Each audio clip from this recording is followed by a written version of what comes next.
Jake Morrison sat at his desk watching numbers scroll across 3 different screens when the emergency alert broke through his morning coffee routine and changed everything for humanity forever.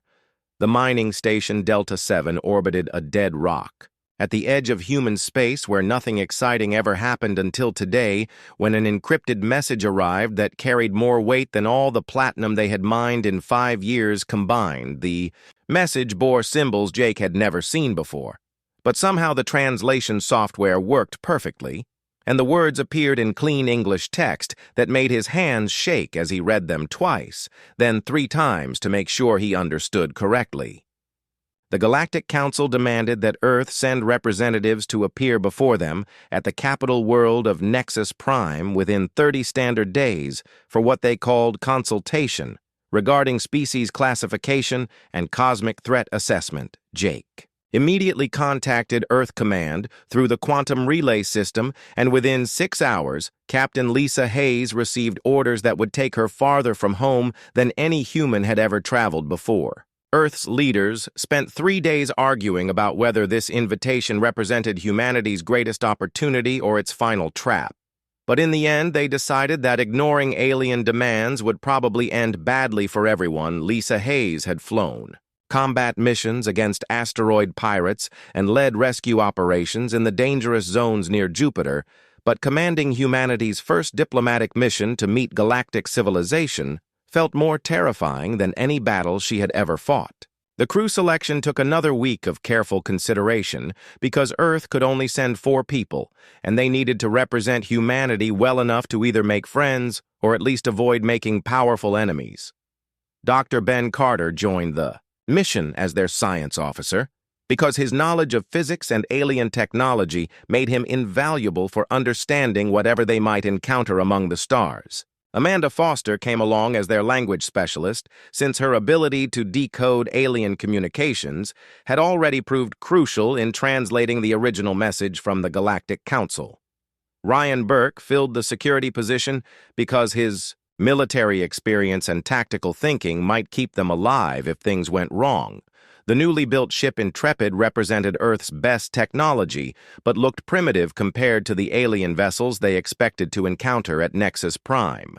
Its weapons consisted of railguns and missile systems that seemed laughably weak against enemies who could cross the galaxy, while its shields and engines used human engineering that might not work against alien attacks designed to counter more advanced defenses. 3 days into their journey toward Nexus Prime, something strange happened when their navigation system suddenly changed course without any input from the crew and refused to respond to manual overrides. Lisa tried everything she could think of, but the ship continued following a new route that took them through regions of space marked as dangerous on every star chart Earth possessed. The first sign of trouble appeared when they detected massive debris fields floating in the darkness between star systems where thousands of destroyed ships drifted like monuments to some terrible battle. Amanda worked frantically to decode the emergency transmissions still broadcasting from the wreckage, while Ben analyzed the weapon signatures that had torn through hulls designed by civilizations far more advanced than humanity. The messages painted a horrifying picture of species fleeing from some unnamed threat, only to meet destruction far from their home worlds. Amanda found recordings in dozens of languages, all telling similar stories of evacuation and desperate escape attempts that ended in death among the stars. Ben discovered that every ship had been destroyed by the same type of energy weapons, despite coming from different regions of the galaxy. Ryan Burke studied the tactical situation and realized that whatever had destroyed these fleets possessed technology capable of hunting down enemies across vast distances, while Lisa worried about whether the Intrepid might end up as another piece of debris in these cosmic graveyards. The ship's sensors detected no immediate threats, but the crew knew that something powerful enough to destroy entire civilizations might not show up on human instruments until it was too late, as they approached Nexus Prime, the scale of galactic civilization became clear when their sensors registered a structure larger than Earth's moon that housed thousands of different species in a sprawling complex of docks and habitation modules. Ships from hundreds of worlds came and went in patterns too complex for human minds to follow, while massive energy signatures indicated technology that could reshape matter at the atomic level. The Intrepid received docking instructions that guided them to a section reserved for new arrivals where armed guards waited to escort the human delegation to what they called processing facilities. Lisa objected to the heavy security presence, but the alien officials insisted that all first-time visitors must follow standard protocols for their own safety and the protection of established residents.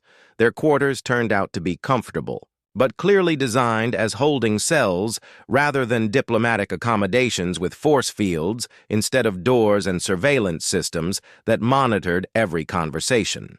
Other recent arrivals occupied similar rooms, and their faces showed the same mixture of confusion and growing fear that Jake felt when he realized humanity might have walked into a trap that had already caught dozens of other species. Amanda managed to establish communication with some of their fellow prisoners and learned that every species represented had received identical summons from the Galactic Council with vague explanations about consultation and threat assessment. None of them understood why they had been brought to Nexus Prime or what the Council wanted from civilizations that possessed nothing of obvious value to beings capable of building structures the size of moons. The guards announced that formal proceedings would begin the next day, when all species representatives would appear before the full Galactic Council to learn their fate. The amphitheater stretched beyond human comprehension with tiers of seating that rose into darkness, while thousands of alien beings watched as guards escorted the newest arrivals to a platform at the center of the vast space.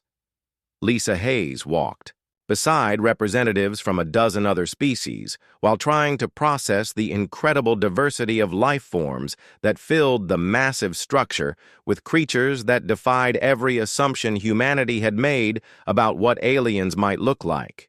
Council.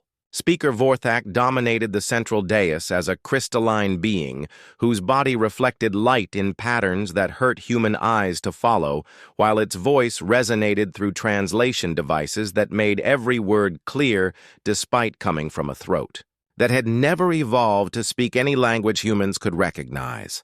The other council members represented the oldest and most powerful civilizations in the galaxy, with forms that ranged from energy beings to mechanical constructs that might have been artificial intelligence or something else entirely.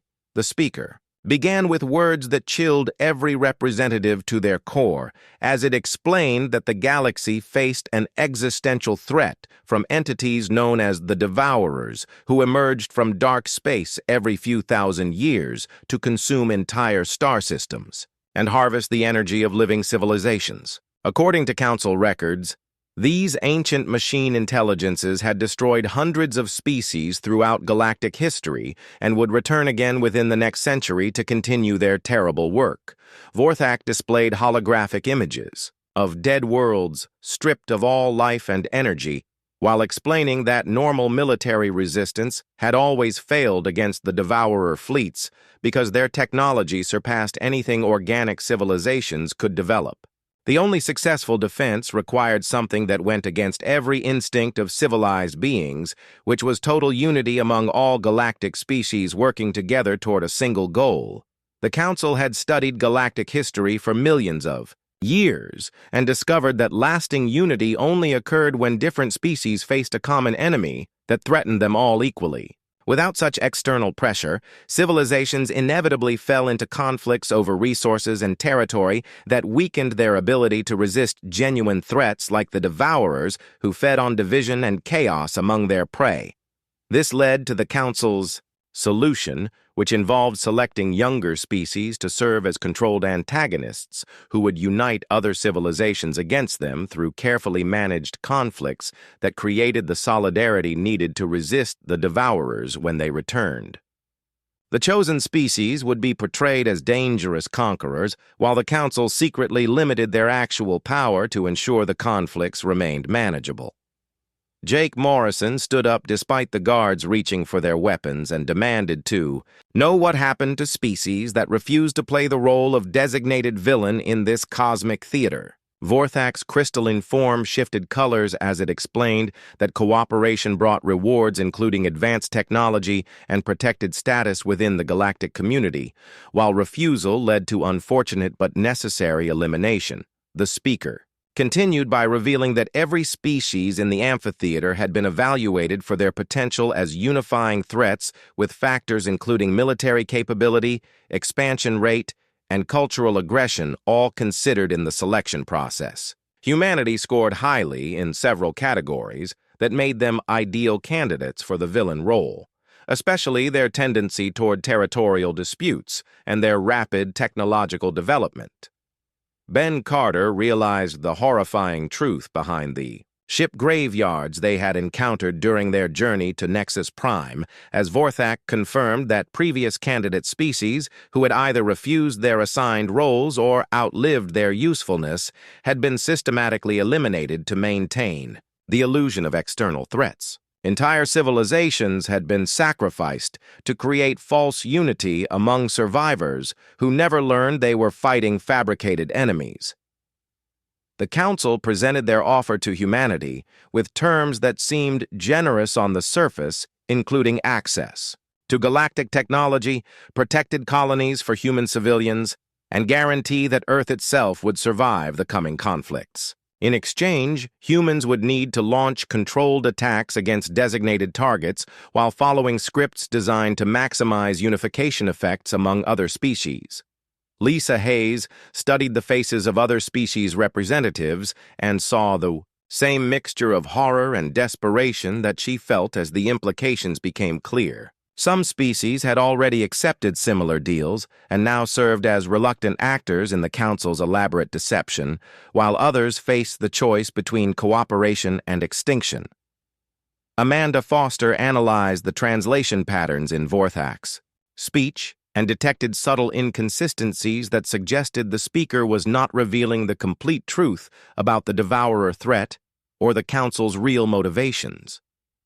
The linguistic analysis indicated layers of deception that went beyond simple omission to include active misdirection about the nature of the threat and the effectiveness of proposed solutions. Ryan Burke assessed the security arrangements around the amphitheater and realized that escape would be virtually impossible with energy barriers, armed guards, and surveillance systems that covered every possible exit route. The Council had clearly planned for the possibility that some species might reject their offers and had taken precautions to prevent unwilling participants from leaving to warn others. The speaker announced that each species would have 3 days to consider the Council's proposal, after which they must provide their final answer to serve as designated antagonists or face immediate consequences. During this deliberation period, they would remain as guests of the Council with full access to entertainment facilities and cultural exchanges designed to help them understand the benefits of cooperation, as guards escorted the representatives. Back to their quarters, Lisa caught glimpses of areas restricted to Council members and noticed technology that seemed far more advanced than anything they had displayed publicly. The brief views suggested capabilities that could easily overwhelm any resistance from younger species, which raised questions about why the Council needed elaborate deceptions instead of simply imposing their will through superior force back in their holding area. The human delegation met with representatives from other species who shared their concerns about the Council's demands and the fate of civilizations that had disappeared from galactic records. Amanda established communication protocols that allowed them to share information while avoiding the surveillance systems that monitored their every word. The growing network of concerned species began to piece together evidence that the Council's version of galactic history might contain more lies than truth. Lisa Hayes stood before the assembled Galactic Council with her spine straight and her voice clear as she delivered humanity's response to their demand that Earth serve as a designated villain for the supposed greater good of galactic civilization. Her words carried across the vast amphitheater through translation systems that ensured every species present understood exactly what she meant when she said that humanity would never sacrifice its integrity or its people for anyone's manipulative schemes.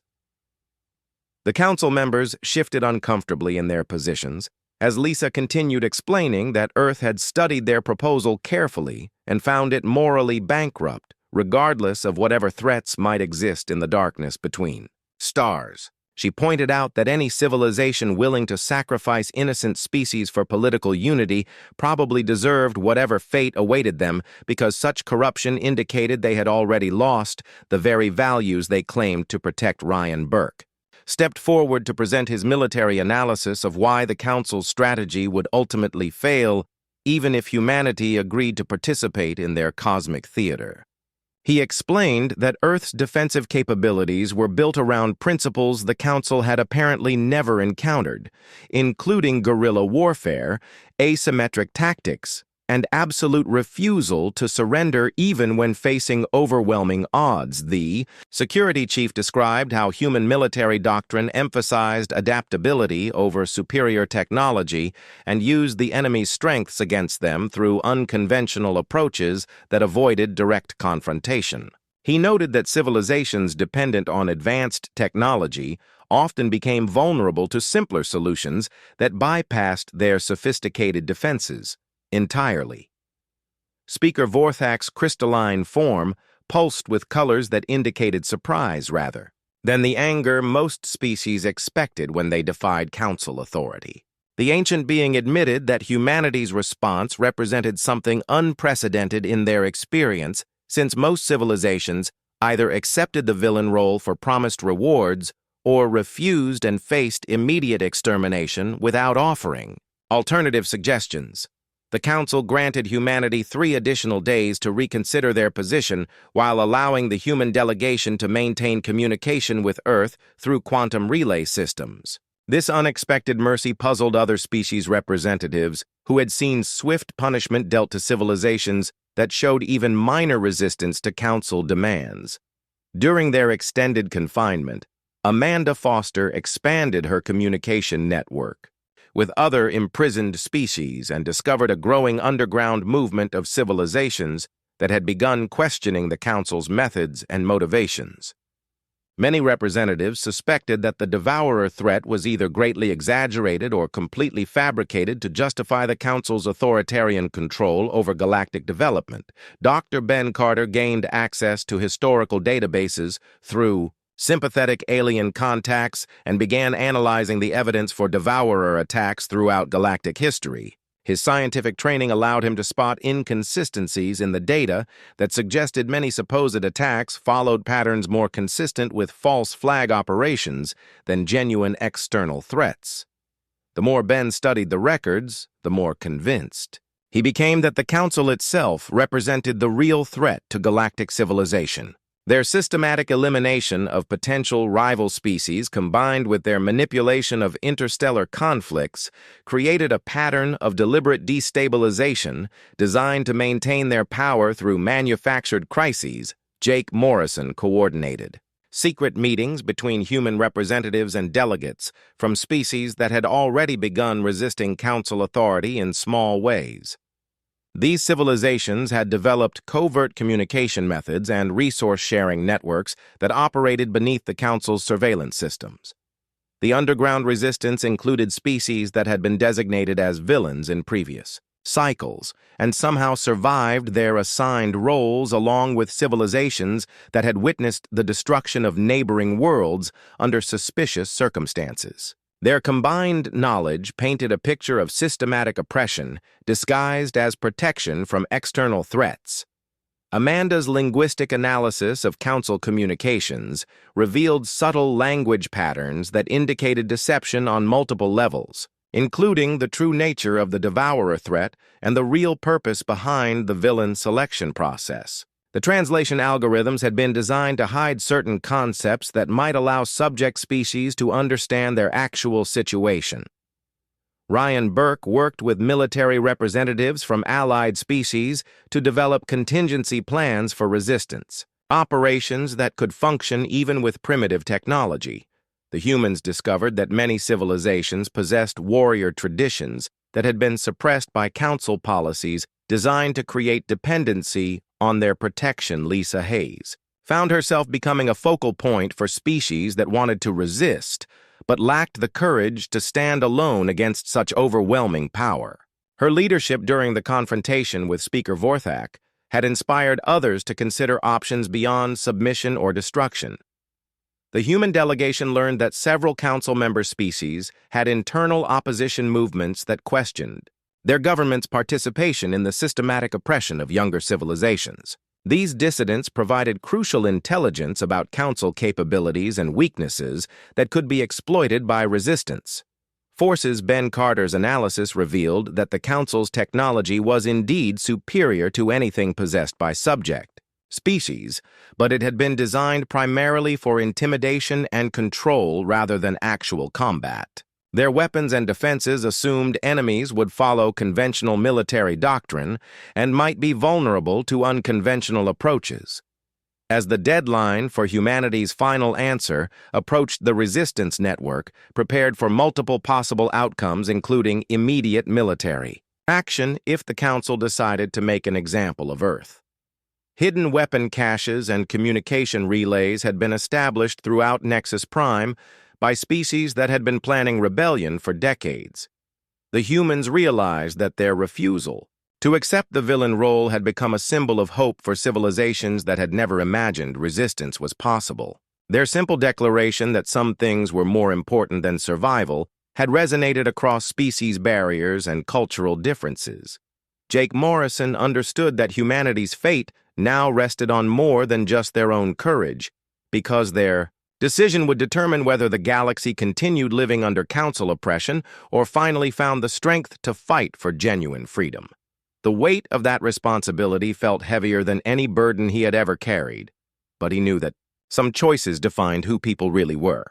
The escape began at midnight when sympathetic guards from 3 different species created a carefully planned distraction that allowed Jake Morrison and his team to slip through security checkpoints that had seemed impossible to breach just hours earlier. Amanda Foster had spent days learning the layout of Nexus Prime through conversations with maintenance workers who moved freely throughout the massive structure and knew every hidden passage and service tunnel.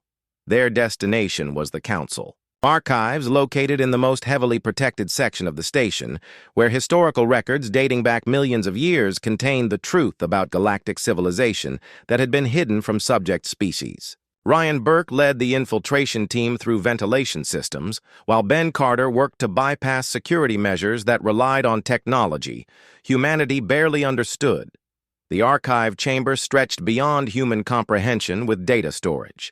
Devices that contained the complete history of every species the Council had encountered during their reign over galactic affairs. Amanda's translation skills proved crucial for navigating alien filing systems, while Ben's scientific training helped him identify which records contained evidence of the Council's true activities. What they found exceeded their worst fears, as document after document revealed systematic deception on a scale that involved fabricating entire threats and manufacturing evidence of devourer attacks that had never actually occurred. The real devourers had been destroyed or driven away over 2,000 years ago, but the Council continued using their memory to justify policies that eliminated potential rivals and maintained absolute control. The records showed detailed plans for creating false flag operations that would appear to be devourer attacks while actually being carried out by Council forces using modified technology designed to match ancient weapon signatures. Entire star systems had been evacuated, and their populations relocated to areas where they could be more easily controlled under the pretense of protection from threats that no longer existed. Ben Carter discovered technical specifications for devices that could simulate devourer energy signatures and create the massive destruction that convinced other species the ancient threat remained active. The Council had been harvesting resources and technology from eliminated civilizations while claiming these materials were necessary for defense against future attacks. Jake Morrison found personnel records showing that Council members had been systematically replaced over the centuries by individuals who shared their authoritarian philosophy, while those who questioned their methods faced accidents or early retirement. The organization had evolved into something far removed from its original purpose of protecting galactic civilization. Amanda Foster worked frantically to copy as much evidence as possible, while Ryan Burke monitored security systems for signs that their presence had been detected. The sheer volume of incriminating material made it impossible to gather everything, but they focused on documents that would be most convincing to species representatives still loyal to the council. The breakthrough came when Ben found communication. Logs between council members discussing which species should be eliminated next and how to stage their destruction to maximize the unifying effect on remaining civilizations. The casual tone of these conversations revealed leaders who viewed sentient beings as expendable resources rather than living creatures deserving protection. Lisa Hayes received their transmitted evidence aboard the Intrepid where she had been, preparing for possible emergency departure if the infiltration mission failed. The ship's communication systems allowed her to broadcast the stolen documents across the galactic network using frequencies that reached every inhabited system simultaneously. The reaction was immediate and explosive as species throughout the galaxy realized they had been manipulated into conflicts with neighbors who posed no actual threat, while the real danger came from their supposed protectors. Several council member species faced internal revolutions as their populations learned about their government's complicity in systematic genocide. Speaker Vorthak appeared on emergency broadcasts attempting damage control by claiming the evidence was fabricated by enemies seeking to destabilize galactic unity in the face of genuine threats. However, the technical authenticity of the documents combined with their correlation to historical events made such denials increasingly unconvincing. Council loyalists activated military forces throughout their territory in an attempt to maintain control through direct force rather than manipulation. However, their tactics assumed enemies would follow conventional galactic military doctrine, and they found themselves unprepared for the resistance strategies that human advisors had been teaching to allied species. The battle for Nexus Prime began when Lisa Hayes brought the Intrepid against Council defense platforms using attack patterns that confused and overwhelmed systems designed to counter predictable assault vectors. Human tactical doctrine emphasized speed and unpredictability over technological superiority, which proved effective against enemies who relied on their advanced weapons. Ryan Burke coordinated ground operations with resistance cells that had been secretly preparing for this moment for years. Their knowledge of Nexus Prime's infrastructure, combined with human expertise in asymmetric warfare, created chaos throughout the massive structure as sabotage teams struck targets that paralyzed Council command and control systems. Amanda Foster established communication links between different resistance groups using translation protocols she had developed to overcome linguistic barriers that the Council had deliberately maintained to prevent unity among subject species. For the first time in millennia, representatives from hundreds of civilizations could coordinate their actions effectively. Ben Carter provided technical support for operations aimed at disabling Council weapons and defensive systems by identifying vulnerabilities in technology that had grown complacent through centuries of unchallenged dominance. The scientists' analysis revealed that advanced systems often possessed simple weaknesses that primitive approaches could exploit. The tide turned when several Council member species switched sides after their populations overthrew governments that had participated in the deception. These defections provided resistance forces with access to advanced technology and inside knowledge of Council strategies that had been closely guarded secrets. Jake Morrison found himself leading a mixed force of humans and aliens as they fought their way toward the Central Command Center, where Speaker Vorthak and remaining Council loyalists made their final stand. The crystalline being's form had lost its previous luminous beauty and now appeared cracked and dim as the weight of revealed truth crushed its authority. The fall of Nexus Prime sent shockwaves across the galaxy as news of the Council's defeat reached star systems that had lived under their authority for thousands of years. Species that had never imagined resistance was possible suddenly found themselves free from the oppressive hierarchy that had controlled every aspect of their development, while simultaneously facing the terrifying reality of governing themselves without the infrastructure they had grown dependent upon. Jake Morrison stood in the former council chambers, watching as representatives from hundreds of civilizations attempted to establish new forms of cooperation while dealing with immediate crises that threatened to destroy everything they had fought to achieve. Food distribution networks had collapsed when council-controlled supply chains shut down, and many worlds faced starvation within weeks unless alternative arrangements could be made quickly.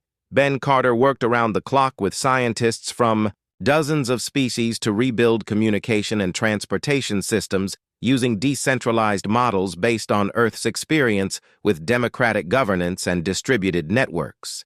The task seemed overwhelming as they tried to connect civilizations that had been deliberately isolated from each other for millennia through council policies designed to prevent unity. Amanda Foster found herself serving as the primary translator and cultural mediator for species that had never communicated directly with each other despite sharing the same regions of space. The linguistic barriers that the council had maintained were slowly breaking down, but misunderstandings still led to conflicts that could escalate into violence without careful intervention.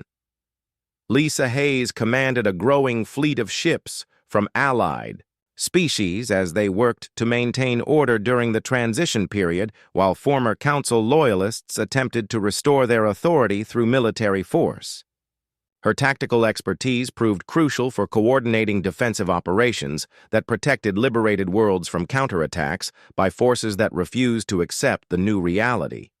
The human delegation discovered that their reputation as the species that had broken the galactic system made them both heroes and targets, as different civilizations struggled to understand what came next. Some groups wanted Earth to become the new galactic authority, while others blamed humanity for the chaos that followed the Council's collapse. Ryan Burke established training programs that taught other species human concepts of asymmetric warfare and resistance tactics, since many civilizations had grown so dependent on Council protection that they had forgotten how to defend themselves effectively. His students included former Council soldiers who had defected along with civilians who had never held weapons before the Revolution. The political situation remained unstable as various species formed competing alliances based on regional interests. Cultural similarities and resource needs that often conflicted with the broader goal of galactic unity. Earth found itself constantly mediating disputes between groups that had been allies during the fight against the Council, but now disagreed about how to organize their newfound freedom. Ben Carter's analysis of recovered council records revealed the full extent of technological suppression that had kept most species at artificial development levels designed to maintain their dependence on council authority. Many civilizations possessed the knowledge necessary for advanced spaceflight and energy production, but had been prevented from accessing it through carefully controlled education systems. The liberation of this suppressed information triggered rapid technological advancement throughout the galaxy as species finally gained access to scientific knowledge that had been deliberately withheld from them. However, the sudden availability of dangerous technologies also created new security threats, as unstable governments and criminal organizations acquired weapons capable of destroying entire star systems. Amanda Foster coordinated cultural exchange programs that allowed different species to learn about each other's histories and traditions for the first time in millennia. These interactions revealed the rich diversity of galactic civilization that the Council had systematically suppressed in favor of standardized approaches that eliminated potential sources of resistance. The economic challenges proved as difficult as the political ones, since the Council had controlled resource distribution through complex systems that few people understood completely. Jake Morrison worked with economists and logistics experts to establish new trade networks that could function without centralized authority while ensuring that essential materials reached worlds that needed them.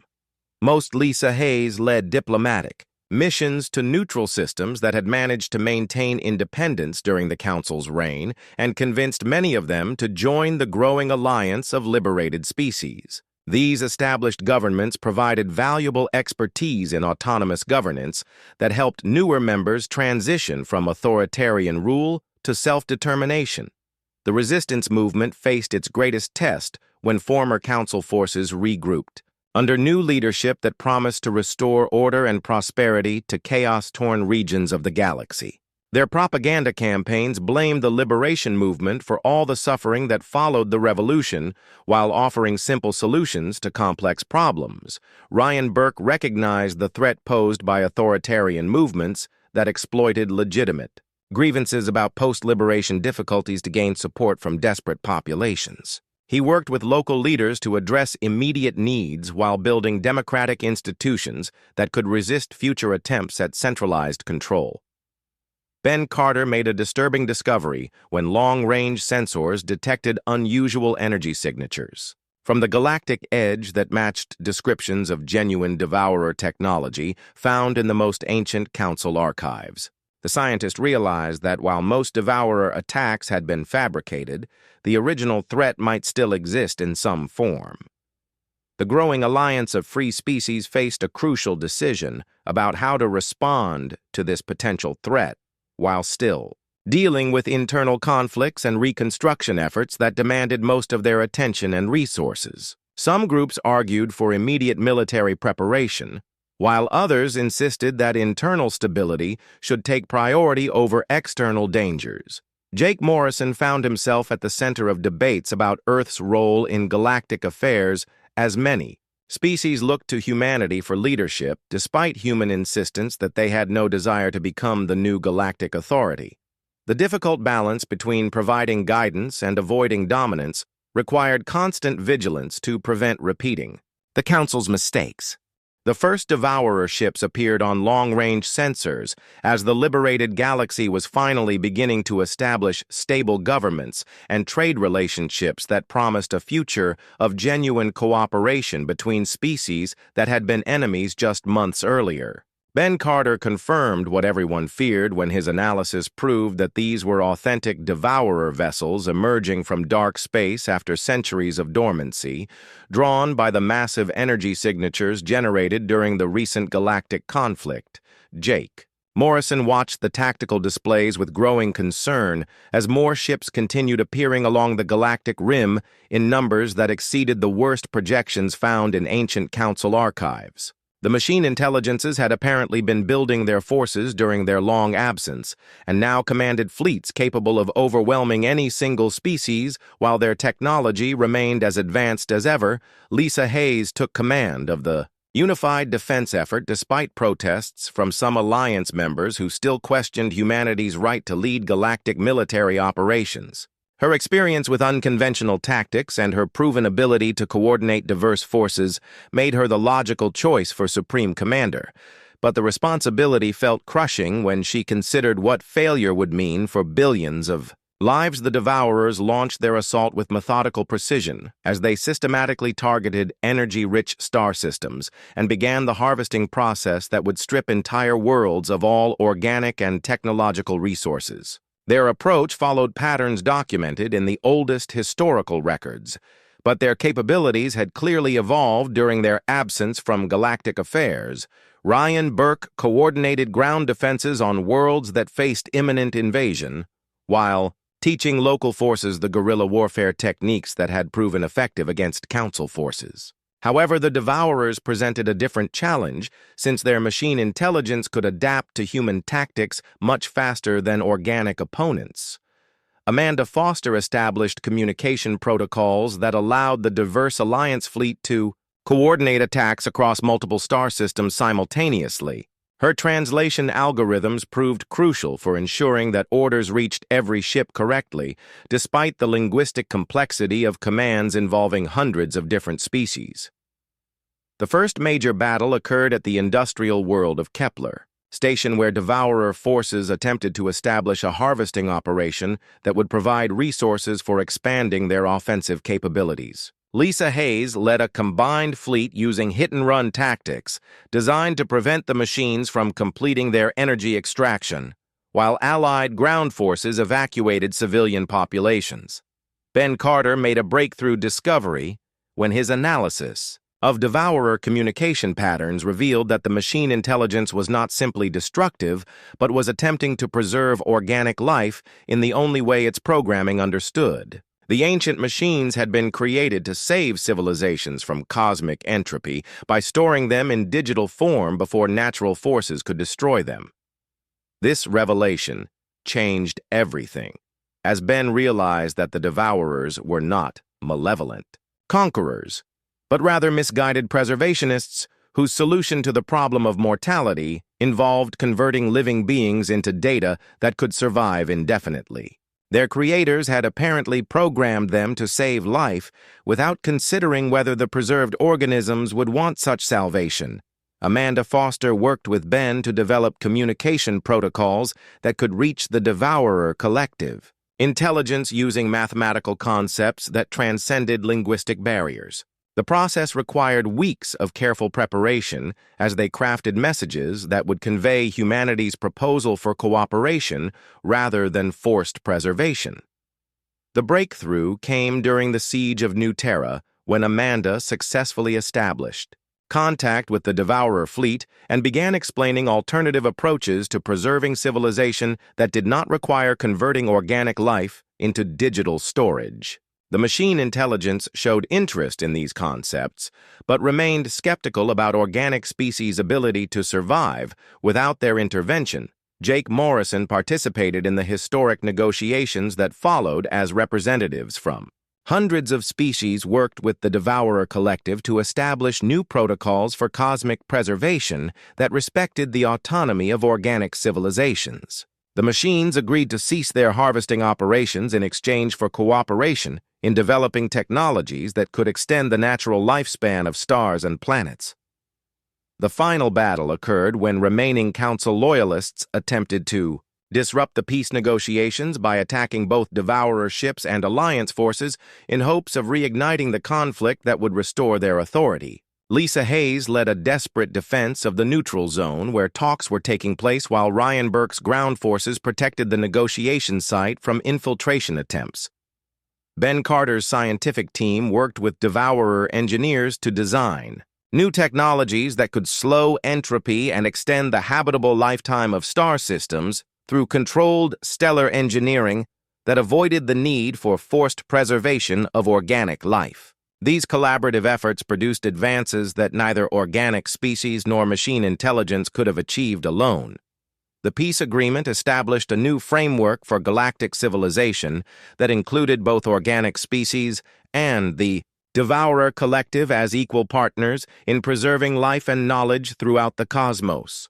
The machines would use their advanced technology to maintain stellar stability, while organic civilizations would continue developing cultural and scientific achievements that enriched galactic heritage. Amanda Foster documented the complete history of these events in a comprehensive record that would be preserved by both organic libraries and Devourer databanks to ensure that future generations understood how cooperation had triumphed over conflict. Her work became the foundation for new educational systems that taught the value of diversity and the danger of authoritarian solutions. Lisa Hayes returned to Earth with the knowledge that humanity had played a crucial role in reshaping galactic civilization without becoming its rulers or oppressors. The final log entry from her ship described how humans had been called to serve as villains, but had chosen instead to be themselves, stubborn, adaptable, and utterly unwilling to accept that any problem had only two solutions. The galaxy emerged from this crisis stronger and more united than ever before, but also more humble as species learned that their greatest achievements came through cooperation rather than dominance. Earth became known not as the world that saved the galaxy, but as the species that proved there were always more options than surrender or destruction.